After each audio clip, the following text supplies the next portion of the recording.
Բարև ձեզ։ Փաստինֆո եթերում շարունակում ենք հետևել միջազգային իրադրությանը։ Միացյալ Նահանգները շարունակում է Իրանի դեմ նոր պրոքսիներ օգտագործել։ Արաբական աշխարհից հետո հիմա էլ հերթը կարծես Եվրոպական միությանն է։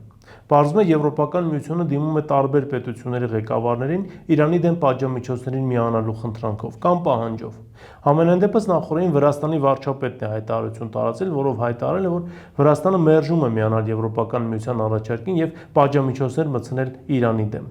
Մնում է հասկանալ ինչին է պետք Եվրոպական միությանը մտնել այս խաղի մեջ։ Հակառակ պարագայում Եվրոպական միությունը կարող է դառնալ նաև թիրախ իրանական հրթիռների համար։ Իհարկե սա տեսականորեն, բայց գործնականում Միացյալ Նահանգների պահանջով Եվրոպական միությունը մտնում է մի խաղի մեջ, որից բնականաբար հաղթող դուրս չի գալու։ Ավելին, Եվրոպական միության պետություններից օրինակ Բուլղարիան, ով համաձայնվել է ամերիկյան ինքնաթիռներ տեղակայել իր տարածքում եւ օդանավակայան է տրամադրել դրա համար, արդեն բավականին լուրջ վտանգի տակ է։ Իրանական կողմից հնչում են հայտարարություններ, որ Բուլղարիան կարող է դառնալ թիրախ իրանական հրթիռների համար։ ՆԱՏՕ-ն էլ արդեն հայտարարում է, թե իրենք կպաշտպանեն Բուլղարիան Եվրոպական միությանը։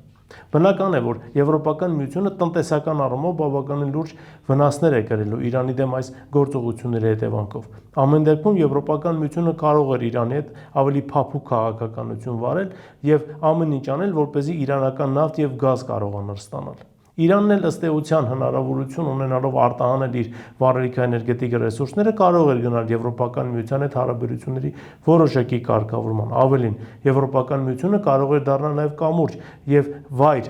Իրանի եւ Միացյալ Նահանգների միջև բանակցությունների անցկացման համար։ Դրա փոխարեն պաշտոնական Բրյուսելը սկսել է սրել հարաբերություններ Իրանի հետ։ Թե ինչ կստացվի այս ամենից մենք կտեսնենք առաջիկայում, բայց այն, որ Եվրոպական միությունը շահած դուրս չի գալու այս հակասություններից եւ այս հակամարտությունից, դա ըստ էության ակնհայտ է։ Սպասենք տեսնենք թե իրադրությունը ինչպես է զարգանալու։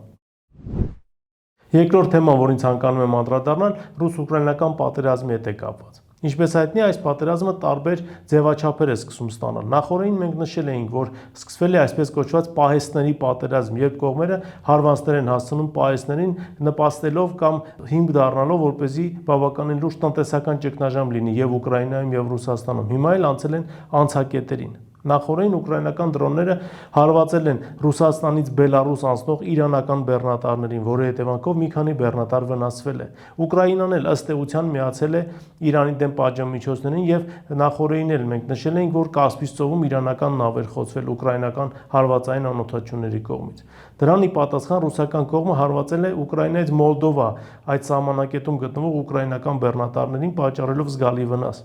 Պատերազմը քանի գնում նոր տարածքներ է ընդգրկում եւ բնական է, որ եթե հարվածներ են հասցվում սահմանային անցակետերին, մեծ հավանականությամբ կարող են մի օր էլ այդ հարվածային անօթաչուները հայտնվել տվյալ պետության տարածքում։ Արդեն Մոլդովան հայտարարում է, որ իր տարածքում ընկած մի քանի ռուսական հարվածային դրոնները դրանք ուղիղ կերպով հարվածել են Մոլդովային, այլ ոչ թե եղել են պատահականության արդյունք։ Պարբերաբար Ռումինիայում են հայտնվում հարվածային անօթաչուներ, իհարկե դրանք ուկրաինական անօթաչուներ են։ Բավականին թեժ պայքար է գնում Սևծովյան շրջանում եւ աստիճանաբար ավելի շատ պետություններ են ներգրավում այս կոնֆլիկտի մեջ։ Հիմա այս պահին անուղղակի կերպով, բայց մեծ է վտանգը, որ ուղիղ կերպով կարող են ներգրավել պետությունները, պատճառ դառնալով ավելի մեծ տարածաշրջանային պատերազմի։ Իսկ պատերազմը կարծես թե կանգնելու ոչ մի ցանկություն չունի, գնալով ավելի դաժան է դառնում եւ սպառնում նոր տարածաշրջաններ ընդգրկել։ Սպասենք տեսնենք, թե այստեղ իրավիճակը եւս ինչպես է զարգանալու։